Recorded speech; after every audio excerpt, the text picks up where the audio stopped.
नमस्कार मित्रांनो, मी अलंका तिडके आणि माझं हे नवीन यूट्यूब चॅनल. काल आम्ही गाय बघायला गेलो होतो आणि आणायची होती, पण आमच्याकडे गाडी घरी होती. आम्ही 4 व्हीलरमध्ये गेलो होतो आणि ही मोठी गाडी घेऊन जायचं होतं, पण ती गाडी घरी असल्यामुळं आम्ही नंतर दुसऱ्या दिवशी जाणार होतो.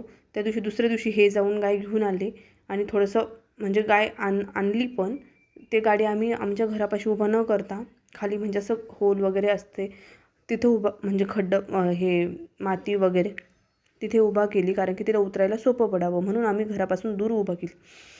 आणि नंतर गाय आणली, पण उभा पण झाली. तिला पप्पाने थोडंसं चोळलं वगैरे, सगळ्या गोष्टी झाल्या. आणि नंतर तिला बाहेर काढायची प्लॅन चालू होता, की बाबा हिला त्रास तर होणार नाही, काढायचं आहे बाहेर. तर हे वासरू बघा किती क्यूट आहे, किती छान बघतंय, म्हणजे असं एकदम इकडं तिकडे असं. आणि आम्ही जिथून गाय आणली तिथे एकदम असं मोकळ्या गायी राहायची सवय होती, त्यांना बांधून वगैरे ठेवतच नव्हते. त्यामुळे ही थोडंसं असं परेशान करणंच, कारण की आपण कसं ते कासरा चऱ्हाट वगैरे लावून बांधतो ना, त्यामुळं. आणि तिथे होती तर तिथं खूप मोकळं होतं एकदम, म्हणजे मोकळ्याच होत्या गायी तिथून आणलेली आपण गाय. त्यामुळं हे बघा, तिला लागलं पण होतं थोडंसं, म्हणजे चढताना वगैरे. आता पण ती थोडंसं घसरते, कारण की उतरायचा प्रयत्न चालू आहे तिचा, पण थोडंसं घसरतं आहे, कारण की हे तरी म्हणे आता समोर तिला लागलं होतं थोडंसं पाठीमागे. ते दाखवणच मी तुम्हाला समोर थोडं. पप्पा आता म्हणजे वासराला बघताय, असं विचार चालू आहे आता कसं येईल ते ओळून घ्यावं लागेल तिला, असं की बाबा तिचं तोंड समोर आलं पाहिजे उतरताना, आणि मग ती व्यवस्थित उतरेल. तर बघा आता ती आता थोडं ओळती, प्रयत्न करते तसा ओळायचा. यांचा पण प्रयत्न चालू आहे की बाबा तिला त्रास नाही झाला पाहिजे, तरी पण ती असं पाठीमागेच जाते आहे. आता शेवटी थोडंसं होणारच आहे गाडीतून उतरायचं म्हटल्यावर. आणि हे बघा आता फायनली चालू आहे, थोडं प्रयत्न चालूच आहे यांचा की उतरवलं पाहिजे. आणि आमच्या घरच्यांना आवड आहे, आम्ही घरच्यांसाठीच गाय आणली, म्हणजे घरी असं मुलांना वगैरे, रणविजयला पण दूध गावरान गाईचं भेटावं यासाठी आम्ही गाय घेतली आहे.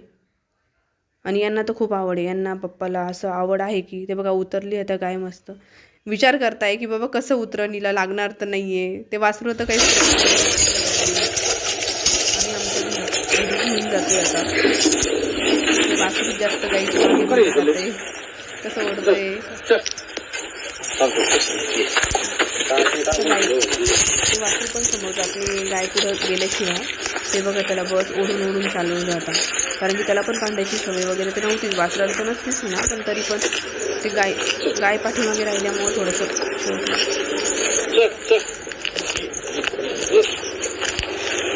चालू. हे बघा किती बोलल्यावर येणारच आहे. चल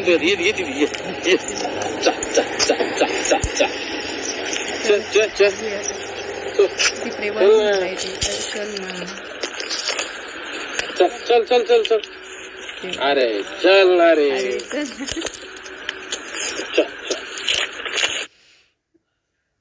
ते बघा आता किती हळू ओढताय की बाबा चल म्हणून. हे बघा वासरू किती छान चालतंय समोर, तरी पण थोडं होतच आहे, कारण की गाय समोर असते तर अजून व्यवस्थित गेलं असतं ते, पण ती गाय चालतच नाही आहे समोर, असं थोडंसं ओढूनच घ्यावं लागतं, कारण की तिला दोरीची वगैरे सवय नव्हती ना, त्यामुळं तिला मोकळं राहायची सवय आहे.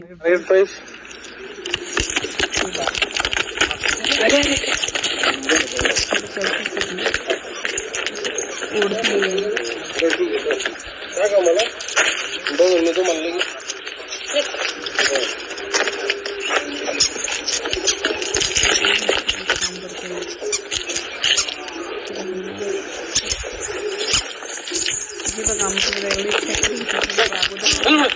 गाय येणारे आता वापस येत आहे आमच्या पाठीमागून.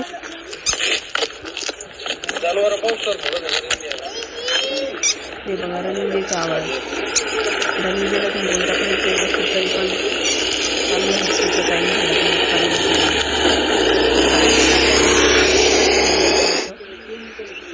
आता पप्पा चोळताय तिला, आता चोळल्यावर तरी समोर चालेल तिला व्यवस्थित.